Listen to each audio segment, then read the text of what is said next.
I have tried to film this like 3 times now, and I don't think the universe wants me to film it, so you get no answers about my life. No, I'm just kidding. We'll do it. We're gonna do it right now. You guys asked me questions, and I've got answers. I don't know if you're gonna like the answers, but I got them. Are you done buying from auctions? Is this normal for items to go so high? For now, I need to be done buying from auctions. The item prices are going really high, right? But it's also just all the fees. Even though if you're selling through an auction, there's fees. And I don't mind like paying a percentage, it's just the percentage seems to keep going up. For now, I need to be done. Also, my speculation is that during the pandemic, not nearly as many dealers that go overseas for buying trips and filling up shipping containers and shipping them back here, I don't think dealers were able to do that. I noticed at the auction house that I was frequenting, there was just kind of like piles of stuff gathering up from week to week. And they charge a fee when you don't come pick your items up at like the week of that auction happened. There's been times when something has come up and I haven't been able to go pick up my item and I pay my fee. It's only like $5. And every week there'd be like piles of stuff gathering up. Stuff from that auction and then the stuff from the current auction just gathering into these piles, letting the storage fees pile up until they have enough items that they feel like it's worth driving down and picking up all at once. There's even times where I end up losing all of my bids except for one $5 item. And I'm like, dang it, now I gotta drive there to pick that thing up. So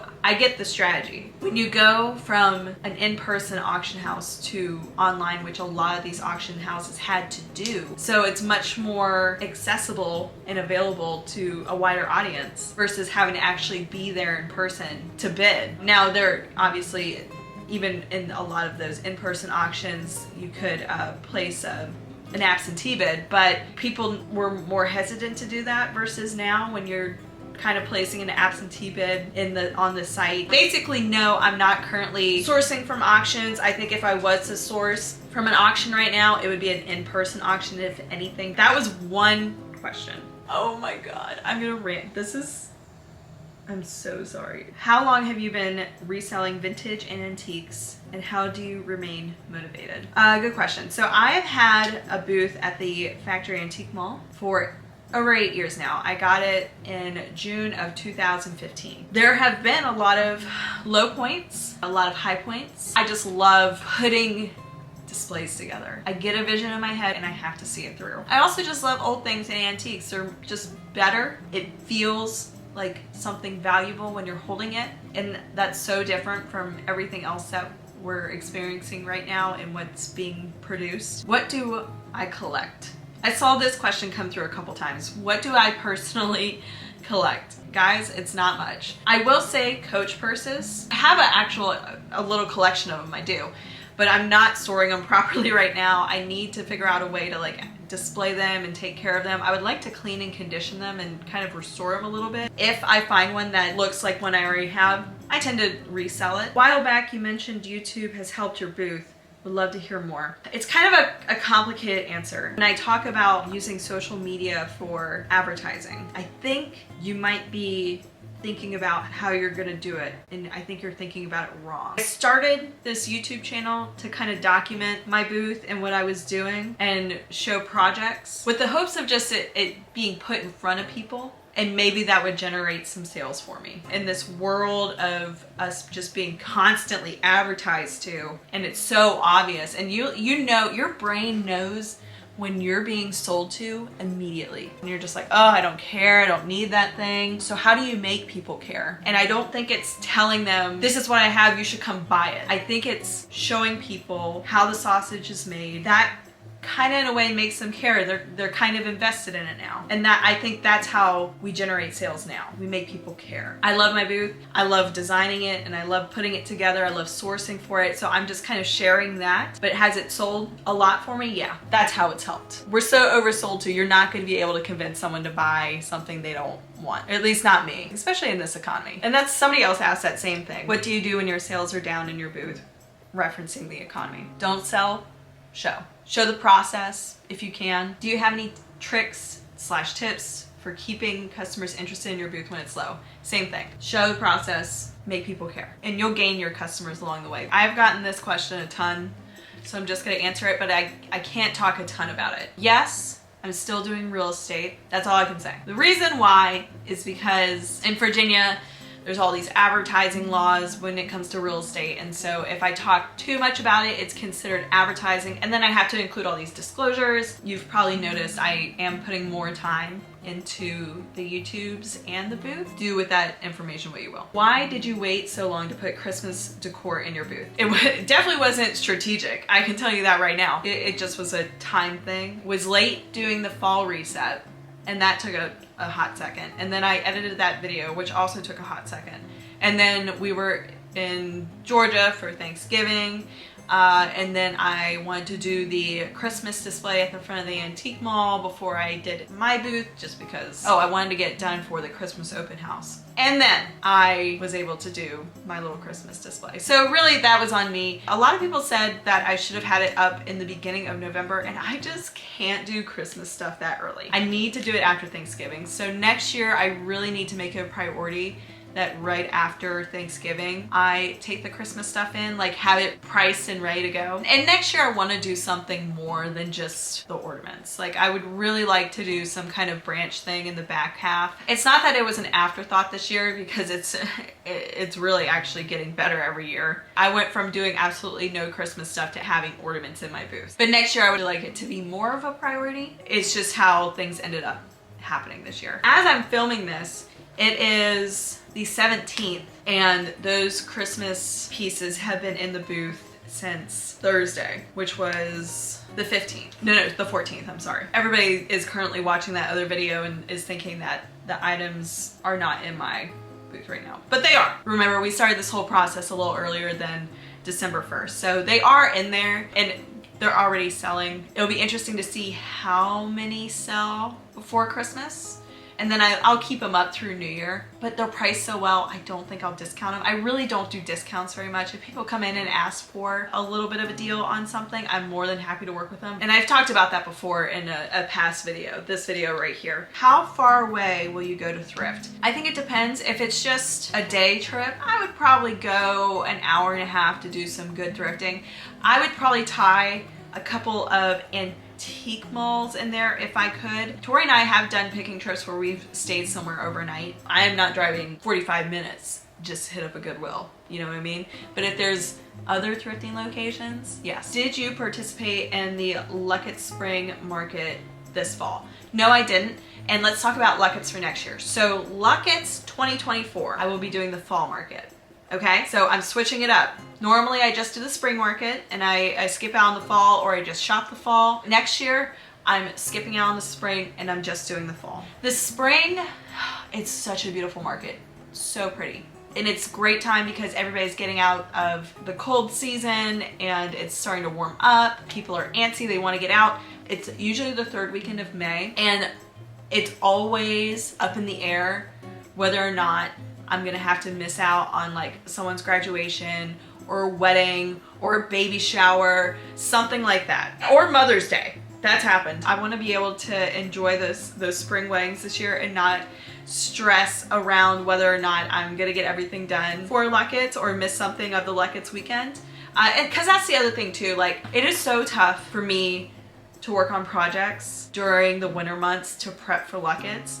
And I wonder if it would be easier for me to prep during the warm months for the fall show. And so I think it'll be twofold. I will be able to attend more family and friends things in the spring if I do the fall market, and then also I think I'll be able to better prepare for a fall market versus a spring market. That's my thinking behind it. So just again, won't be doing the spring, we'll be doing the fall. I've kind of answered this question already in one of the past Vlogmas videos. You have a really great taste in decor, but how come your home isn't decorated? We moved into this place last April. So not this year's April, but the April prior.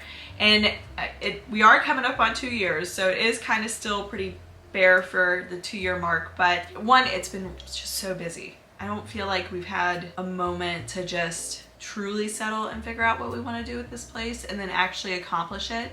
Because as soon as we start to do something and gain a little leeway on a project, the free weekend comes up where we really should be working on something and we're tired and we just don't have the energy and we want to recharge. I want everything to be super functional, which I think means bringing in more shelving and maybe some built-ins, having certain areas be multifunctional, and that takes some planning. And I just also have a really hard time committing. The built-ins aren't gonna happen for a while, Amanda, so just paint the darn room. So that's where I'm at with it. I am gonna start actually like enjoying the space in that way, just doing those small things versus feeling like I need to wait for the entire before I paint, you know what I mean? I'm gonna actually start doing things in little phases versus feeling like I need to wait for all these other things to happen. So that is why it's kind of barren here. I've been dreaming up the possibilities, and it's easier to do that when everything's a blank slate. This is a marathon, it's not a sprint. If we would have done half of the things that I thought I wanted to do within the first year of living here, I would already be sick of it. So we're just taking our time. I want to be able to live here as long as possible. So I think the way we do that is improving the functionality. I don't know if the camera can see this little black blob right here. Oh yeah, she's all the way on the heating pad. I don't even have any of the heating pad. How did you get that? She's looking up like, the way stop. How did you do that? Oh, here's one for us. Do you and Mike have any special holiday traditions? Stressing about the holidays. Yeah, well, I was gonna say that. But... At this point, Vlogmas is our holiday tradition. I think I literally started the year we started dating. Yeah, it was. Yeah. Oh my gosh. What's up the apartment? What are you, Mr. Krabs? Yes. Garr! Would love to hear how you started your booth and your YouTube. Love all your videos. Thank you. I started my antique booth after the indoor monthly yard sale that I was participating in shut down. So I had started doing, it didn't shut down, but I had started doing this monthly yard sale. I needed some extra money at the time. I was working retail, and so this was a great way to make $300, and I thought that was awesome. I could use an extra $300 a month. The next month, I took over a bunch of stuff that I had crafted from Goodwill finds that I had planned to sell on Etsy that ended up never happening. And I styled them a little bit and they sold well, and I think we did another like $350, me and Tori, we set up together that time. Well, that ended up becoming how I started thrifting more and looking for stuff that I could resell, and started doing these furniture projects and these little DIY projects and pulling stuff out of people's trash and giving it a little TLC. Next thing you know, I'm sourcing for an indoor yard sale every month, and then after building up a little inventory stash for the next one, we got an email that it was canceled for that month. Well, now I have all this inventory. I don't even know how, I can't remember how I thought of the antique mall setting and having a booth. Maybe I stumbled across a Facebook page or website, I can't remember, but somehow I ended up on the Factory Antique Mall's website and looking for a contact phone number, got in touch with them, and next thing I know, I'm signing a contract for a year for a 10 by 10 space. If I have a couple pictures, I'll include them. Here's one of my little setup at this indoor yard sale that I was doing, and then here's like one or two of the early versions of my booth. I was actually in a few different spots at the antique mall before I ended up in my current location. And then the YouTube happened when I just started watching YouTube myself, and I don't know if I looked up antique booths and vintage booths on YouTube first, or if I was looking up furniture makeovers, probably furniture makeovers, and I got really interested in that, and I was like, I could document little videos of refinishing furniture. And I had already started Instagram at that time, learning how to make content, blog posts, and learning how to take pictures. And so video was really only like one step removed from there. TikTok came around.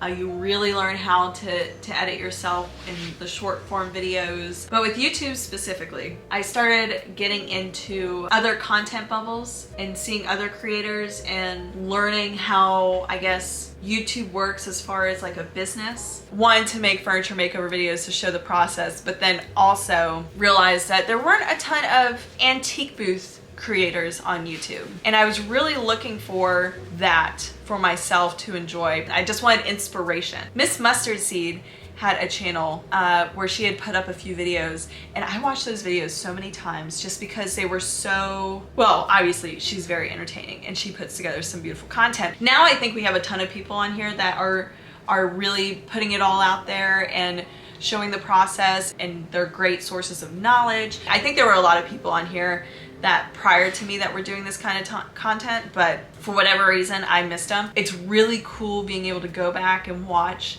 and see how the booth has transformed over the past 2 years since I really started doing it. If you go to my reset playlist and you start from the very first video in that playlist, you can literally see just how the booth has changed, because I do the reset and then the next reset video you see how that reset has sold down and where it currently is, and then the new one comes in, and it's just that process over and over, and it's really cool to see. One day I'm gonna look back at this time, I'm gonna see my pups, I'm gonna see us in this current stage of life, and I think it's gonna be really cool to have that all documented and edited for me to just enjoy later on down the road. This is a good question. I know you're doing a lot of holiday planning at your booth, but what about the winter after? So the winter after, I'm gonna keep the ornaments in for as long as I can. I could see myself changing them out mid-January. Hopefully people will get Christmas money and they'll come and spend it in the booth. That would be ideal. So I'm just gonna keep those Christmas ornaments up for as long as possible. Because I don't go super Christmas, I'm not gonna feel the urgency to get all the Christmas stuff out right away. I would be perfectly fine with keeping it in there past Christmas because it's not Christmas, you know? Not that there's anything wrong with that. So I'll keep it up probably through mid-January, and then from there, I don't know. I'll probably just try to focus on sourcing new and cool items. I want to do more sourcing trips. Like, I want to get out of this area more. I want to go back to Virginia Beach, you best believe. It'd be cool to go south too. I don't know how far south, but south. Just focus on sourcing cool items and putting together cool displays without there being a reason, and without doing a full reset. Like, I really like what I just did with the display with the doors, and it kind of made it feel like a little bit of a new booth. Doing that, I didn't even need to bring in a whole new batch of inventory. I think that's what I'll be working on after the holidays. Also, there's another project that I have planned after the holidays that I think you guys are really gonna like. You're gonna have to subscribe and hit the like button and ring the bell so that you don't miss that come January. For my new peoples. Do the dogs get Christmas presents? Of course they get Christmas presents. Sadie got a new rugby ball and it's gonna be so cute. Now Zoe, on the other hand, my little one right here, she just wants you to pet her. Not if you're a stranger though. She wants someone that she has trusted for several months to pet her. That's what she wants. She wants treats and she wants pets. Sadie wants treats and rugby balls and things that squeak that she can kill. That's what Sadie wants. All right, moving on. You ready for this?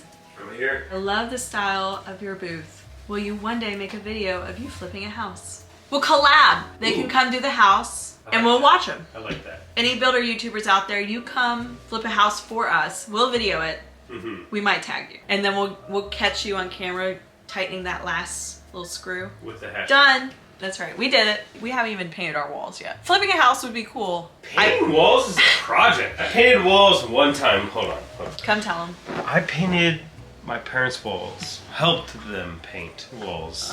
One time. And... Wait, hold this match. Sorry. It was one wall. I helped my mom paint.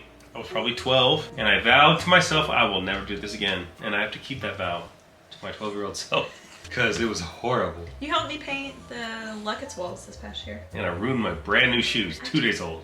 You did. I like this. Isn't it nice? I can Doesn't it feel like powerful? Powerful? Yeah. Like, all right, give it back. Too much power. Sorry. Ugh. Ooh, vintage market or show you want to attend. One day we'll go to Round Top in Texas. Have you never been, actually? No. Oh. We would have to go up for like a week just to do this thing. And then we'd have to decide if we want to ship anything back. Actually, we'd have to decide before. Are we taking a truck? Are we driving there? Shopping it, not just walking. I was just gonna Walk it? Well, I mean, I figure first visit, you just see what's there. And then second visit, you okay, we got this. We probably would just go and assess the situation.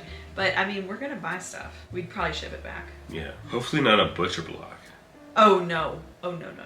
I'm too scared to move our butcher block on our floor. We got that butcher block at Luckett's Fall Market 2 years ago, and it's beautiful. We put casters on it so we can move it around the kitchen more easily, and it's where we currently have our plants at by the window. The plan was to move it to the center of the kitchen to actually use to cut stuff on and move it, yeah, when we needed it, and then move it back, but we're both too worried about moving it on the floor back and forth. So now it's just a really nice, very expensive plant stand. I'm glad we got it. I am too. And I think our floors could take it. It just makes me nervous because I know how heavy it is. How far in advance do you plan a reset? This is the problem, guys. I'll start collecting for a reset, but really it's not until I'm inspired by something. Does a plan actually come into place. And sometimes I don't get inspired until the last possible second. But you do it. I don't know how you come up with those like Luckett's layouts, like just in your head. I can't do that. I can't, and that is amazing. Like I was gonna put these tables here with doors facing this direction. You just do it like on the spot, like right there, and then we just go from there. What's the creepiest thing you've seen while thrifting or antiquing? I mean, there's been times where I've seen real human skeletons in some of these antique shops in Texas and Austin. There's one there that had a real skeleton in it. Seen real skeletons, but also anytime that you see those death pictures of like the baby that looks like they're asleep, they're not. The pictures of siblings and one of them's dead, but that's like the one time that they were able to get a photo. It's just, that's always creepy. The memorial hair wreaths, always creepy to see those. But there's definitely been items that have had bad energy. I'll pick it up and I'm just like, there's just something off about this. I've experienced that. What are your earliest memories that involve thrifting, antiquing, etc.? Not necessarily thrifting and antiquing, but I remember going around to yard sales with my mom as a kid, and I had a little wagon and we'd just go to these different yard sales and I'd find some little toys that I wanted and I'd put them in my wagon and we'd go home. I loved setting up yard sales. That's how full circle this is. I'm not necessarily doing yard sales, but I'm setting up an antique booth and I'm reselling. So it's funny how that's worked out. But I mean, I like planned yard sales when I was a kid. I always find it interesting to see if your home style reflects your booth style. Does it? It kind of does a little bit right now. Not as much as I would like it to. Of course, I'm gonna take you guys along the journey for any project that I do in this house. It'll happen. It's just gonna take a second. Did any vendors actually say no to you displaying their items in the front of the store? Yes. And I understand why. And the worst thing they could do is say no, and it wasn't a big deal. What do you enjoy more, fan booth or live events? They're just so different. So I enjoy them both for different reasons, and there's cons to both. With a live event, it's awesome for that weekend. Could I do it all the time? No. And with the booth, it's great for just being able to complete a vision to its full capacity and not have to compromise on it if I don't want to. And also it allows me to do just kind of bigger things and more permanent sets. Like I could do that huge disco ball in my booth if I wanted to. That would be really tough to do at Luckett's. Just like on the body, and then also the space that it would take up in the truck, stuff like that. Versus Luckett's, you have such a limited time to get everything done. With the right amount of planning, I mean, you can accomplish anything at Luckett's if you wanted to. I changed the battery and I took a cookie break and now we're back. How long does it take you to edit one of your videos? It depends on how much footage I have. So like the Luckett's video, that took me a while.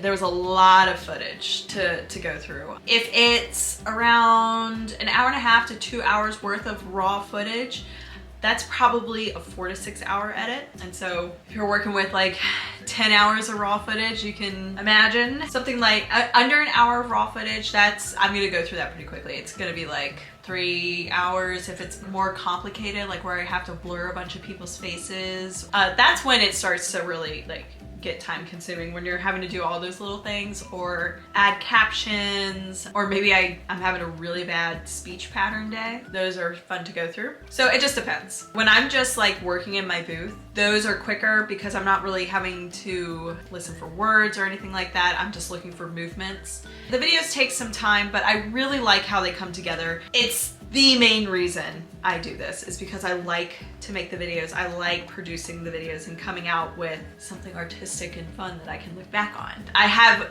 given a couple of my videos to editors to work on just so I can pour more love into some of these other edits and give myself a little more time to work on them. So like the Christmas display ones, like I had a very specific vision for those edits that I wanted to execute, and I didn't feel like I was going to be able to communicate those wants to somebody effectively. So I took those on, and those were my babies. Same with my Luckets edit, any booth reset that I do, some of the thrifting videos, if it's a specific, like if it's an antique mall that I really want to showcase in a certain way. But some of the more simple edits where I know I can effectively communicate what I want, and I know there's not a ton of complicated footage, I will pass those on to somebody else just to keep me on track. It's why I've been more consistent here recently, and I really appreciate the work that they've been doing and how they've been helping me out. And they've been so good to communicate with, and it's really helped me let go. I know I've talked about how it's really hard for me to let go on these edits, and I think I still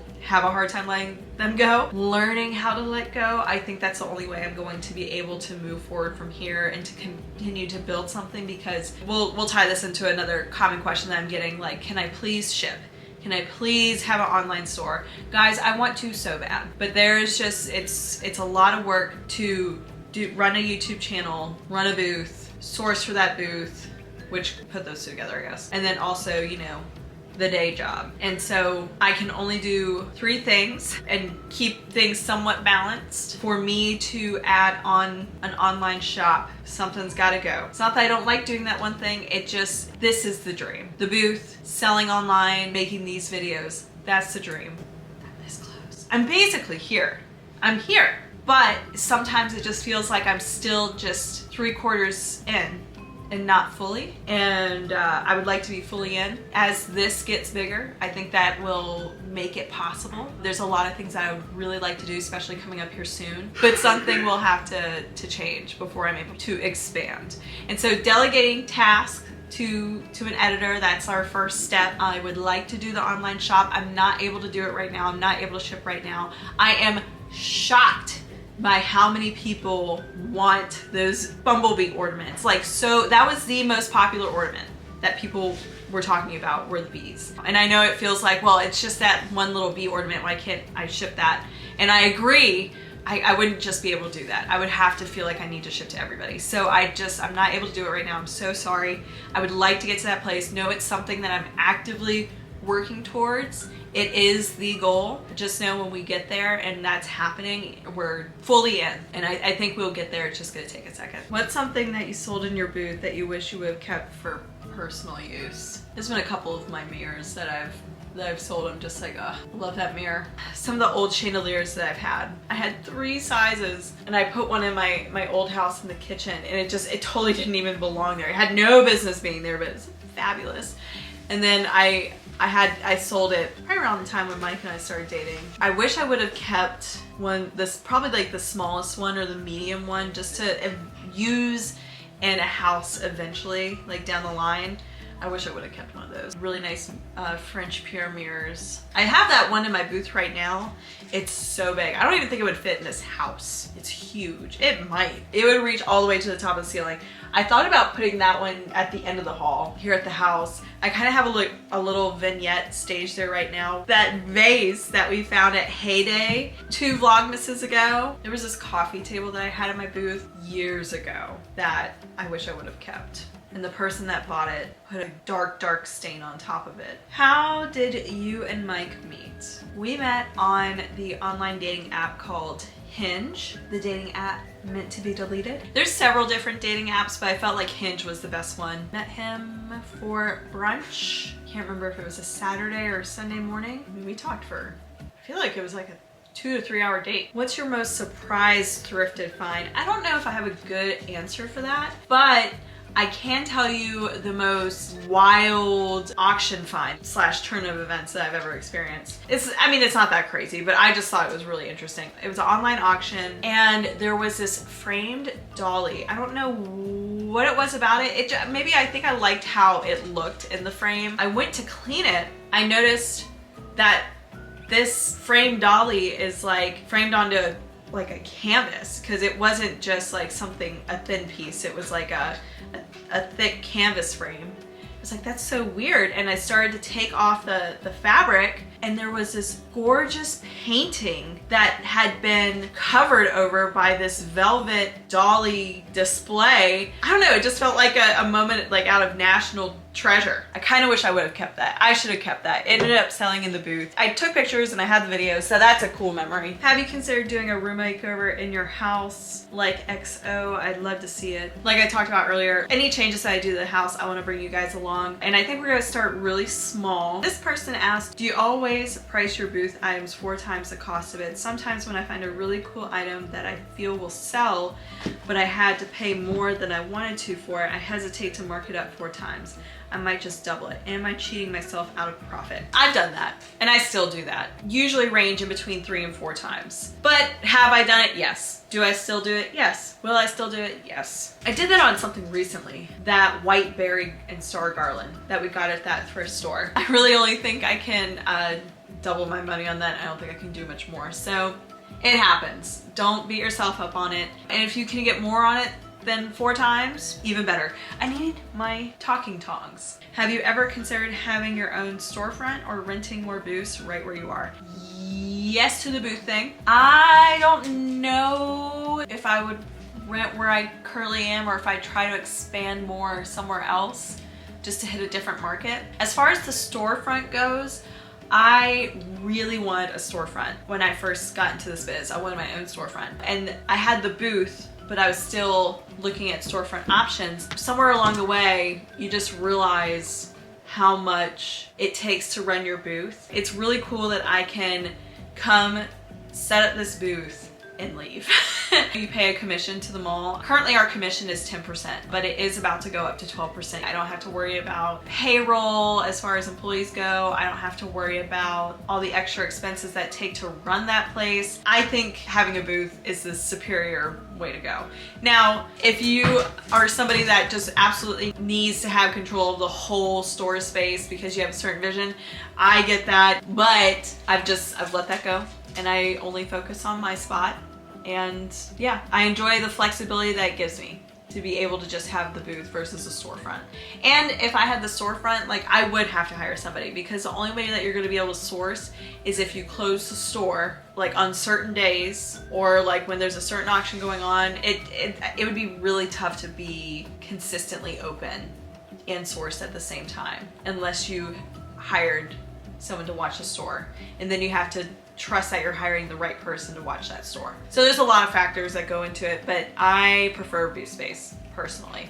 I did at one point want a store space, but when you really think about it and like how you want your daily life to look, do you really want a store space? Or do you just want to be able to source, style, and leave it and let sales happen and market it, obviously. Also, having a booth is such a great low risk way to start a small business. I just want to put that out there. If you didn't sell antiques and have your booth, what other career would you pursue? This right here. I really like media, and at one point I wanted to make Super Bowl commercials. Super Bowl commercials were just little comedy bits for me, and I just thought they were so funny. Then this little thing came along called YouTube. If I wasn't doing the antiques and the vintage, I would still probably be figuring out how to make this work or doing something like this. I don't know what kind of content I would be creating. Other than that, it would maybe be working for a retailer trying to figure out like window displays. I know Anthropologie is really great about hiring artists to come up with and create these beautiful, really cool over-the-top window displays. So I would probably be doing something to get somewhere close to that job. Do you ever use your phone when taking pictures of your products, or do you use a professional camera? Let me tell you how to take a good picture, okay? You take your phone, you immediately take your shirt or sleeve or something and clean off the lens. Clean them all off, wipe them down. They're probably smudgy. Half the problems I see with people's product photos, it's smudgy, clean it. You're gonna go to your camera, you're gonna turn off your sound. So you can't hear the click when it takes a picture, the snap. It adds just a little bit of a vibration so your photo isn't as clear as it could be. So turn that off and just stay very still, snap it, Don't immediately move your camera. Just snap it, hold for a second, and then move, just in case. If you know how to use portrait mode on your phone, even better. Something else I notice when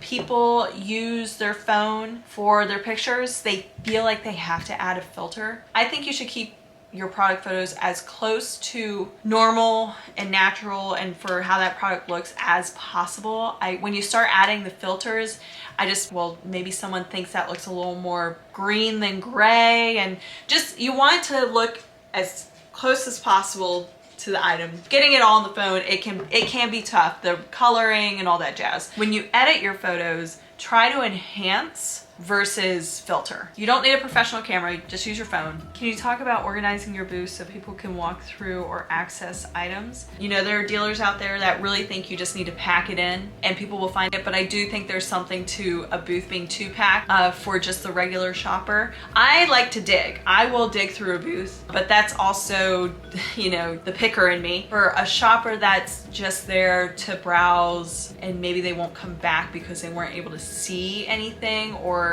tags were faded because it had been there so long. So many people don't clean their stuff. Why don't you clean your stuff before you put a price tag on it, man? I don't want to clean something when I bring it home. Things get dusty, I get it. I'm talking about when you pick something from like a garage and it's been in there for 20 years and you just immediately take it and you put it in the booth and you don't clean it at all, you don't wipe it down, nothing. Make it easy for people to say yes. Have it clean, have it move in ready to someone's home. We're so off track from the original question, but that's what I would say. Just when it comes to your own booth space, make it easy for someone to say yes to your items. Make it easy for them to get to. And that's wild, me saying that. Someone that sometimes designs spaces where I put stuff up high and hard to reach. At least you can see it, and I try my best to make sure that the tag is visible so that they can see the price tag. Just try to make it as easy as possible for people to say yes. Bye.